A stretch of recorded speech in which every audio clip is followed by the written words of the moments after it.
నేను గవర్నమెంట్కి ఎక్కడ క్వశ్చన్ చేయట్లేదు సార్, రిక్వెస్ట్ చేస్తున్నాను. ఫస్ట్ మీరు చెప్పిన దాన్ని చెప్తాను. మీరు అడిగింది ఫస్ట్ ఏంటంటే, ఒక స్టేజ్ ఆఫ్ ఆఫీసర్స్కి వచ్చిన తర్వాత టైం బౌండ్ ప్రమోషన్స్ ఉంటాయి. ఆ టైం ప్రకారంగా వాళ్ళకి ప్రమోషన్స్ వస్తుంటాయి.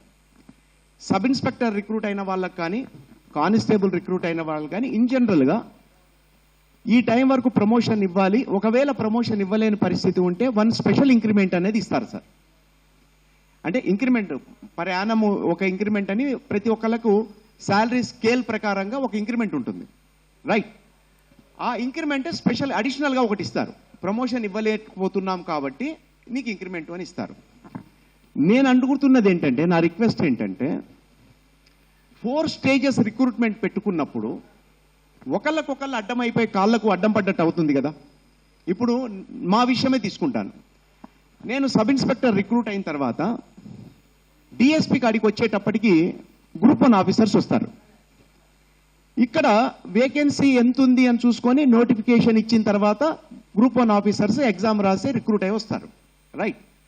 ఇక్కడ నుంచి ప్రమోషన్ అడిషనల్ ఎస్పీ కావాలన్నా, ఎస్పీ కావాలన్నా, ఎస్ఐల నుంచి డిఎస్పీలుగా అయిన వాళ్ళు, డిఎస్పీలుగా డైరెక్ట్గా రిక్రూట్ అయిన వాళ్ళు, వీళ్ళని తీసుకొని రేషియో మీద అడిషనల్ ఎస్పీ ప్రమోషన్స్ ఇవ్వాలి యాజ్ పర్ వేకెన్సీ. వీళ్ళు మళ్ళీ ఎస్పీ నాన్ క్యాడర్ కూడా ఇదే విధానం ఉంటుంది. ఒకసారి వాళ్ళకి ఐపీఎస్ కన్ఫర్డ్ అయిపోయిన తర్వాత గ్రూప్ 1 ఆఫీసర్ వాళ్ళు కూడా డైరెక్ట్గా ఎస్పీ రిక్రూట్ అయిన వాళ్ళ దాంట్లో టైం బౌండ్ ప్రమోషన్స్ కింద వాళ్ళు కూడా వాళ్ళ రేషియోలో వాళ్ళు ఉంటారు. కానీ నేనంటుంది ఏంటంటే, కింది స్థాయిలో క్షేత్రస్థాయిలో పనిచేసే విస్తృతమైన స్ట్రెంత్ ఉన్న కానిస్టేబుల్ని 18 సంవత్సరాలు 20-25 సంవత్సరాలు కంటిన్యూ చేయించే కన్నా స్పెషల్ ఇంక్రిమెంట్లు ఇస్తూ వాళ్ళని అలా వదిలేయలేదు, స్పెషల్ ఇంక్రిమెంట్లు ఇస్తున్నారు. అలా ఇస్తూ చేసే కన్నా 4 స్టేజెస్ రిక్రూట్మెంట్లో ఒక రిక్రూట్మెంట్ కనుక ఆపగలిగితే, సార్ మనం ఎన్నో మార్పులు చేసుకున్నాం. This is not a big thing నా దృష్టిలో. కొంత స్టడీ చేసి చేయాల్సి ఉంటుంది. ఫర్దర్గా ఇబ్బందులు రాకుండా, కోర్టు లీగల్ ఇబ్బందులు రాకుండా కొంత స్టడీ చేయాలి. ఉన్న పల్లంగా ఇక్కడ చెప్పంగానే అయిపోయేది, అక్రాస్ ద టేబుల్ అయ్యేది కాదు ఇది.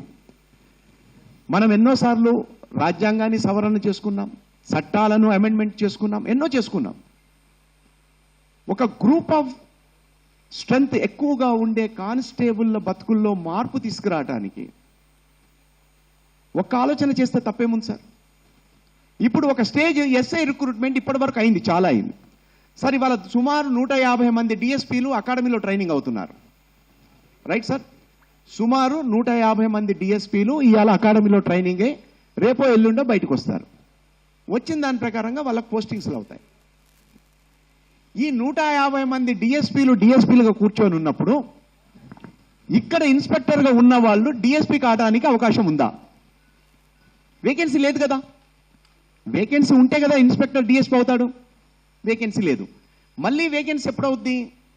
ఎవరన్నా రిటైర్ కావాలి, లేదా ఈ డిఎస్పీలలో అడిషనల్ ఎస్పీలు కావాలి, 1 స్టెప్ ప్రమోషన్ రావాలి, అప్పుడు ఇది వేకెన్సీ అవుతుంది. ఇలా ఎస్ఐగా రిక్రూట్ అయిన వాడు ఇన్స్పెక్టర్లో స్ట్రక్ అయిపోయి, కానిస్టేబుల్గా రిక్రూట్ అయిన వాడు హెడ్ కానిస్టేబుల్ ఏఎస్ఐలో స్ట్రక్ అయిపోతే మరి మనకు ఎక్కడ మార్పు గురించి మాట్లాడుకుంటాం?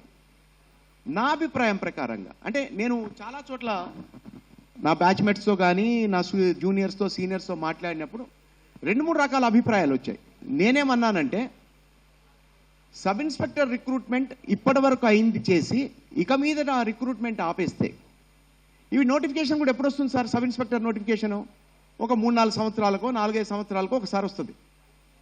అది కూడా రాలేదు అనుకుందాం మనం. సబ్ ఇన్స్పెక్టర్ రిక్రూట్మెంట్ లేదు, నోటిఫికేషన్ రాలేదు అనుకుందాం. సబ్ ఇన్స్పెక్టర్ పోస్ట్ వేకెన్సీ ఉంటే కింద ఉన్న హెడ్ కానిస్టేబుల్గా ప్రమోషన్ పోస్టింగ్ వస్తుందిగా.